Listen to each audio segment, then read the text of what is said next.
Governor Roy Cooper following through on his promise to put pressure on 4 Republican lawmakers who he says campaigned on protecting women's reproductive freedom, but then voted to restrict abortion access in the state.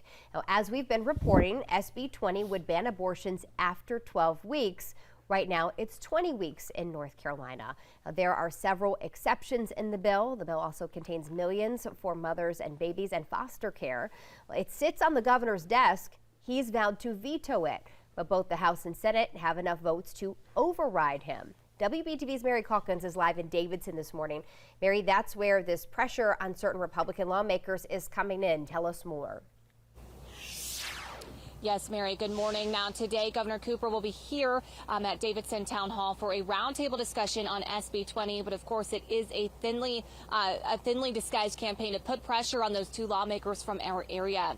Now, Representatives John Bradford and Tricia Cotham are those lawmakers, each representing parts of Mecklenburg County. Now, of course, you remember Cotham recently switched from Democrat to Republican, but she has been a staunch supporter of abortion rights. She even gave an emotional speech at the General Assembly describing her own abortion after a doctor found her pregnancy at the time was not viable. Governor Cooper only needs 1 Republican to vote with Democrats in both the House and the Senate to sustain his veto. Listen to what he told Face the Nation on Sunday. At least 4 Republican legislators made promises to their constituents during this campaign that they were going to protect women's reproductive freedom. And I'm going to go into their districts. I'm going to go into their districts this week. We're going to have forums with doctors and advocates and women who care deeply about the restrictions in this legislation. Now, this morning, I am reaching out to Cotham and Bradford to get their response to the governor's visit.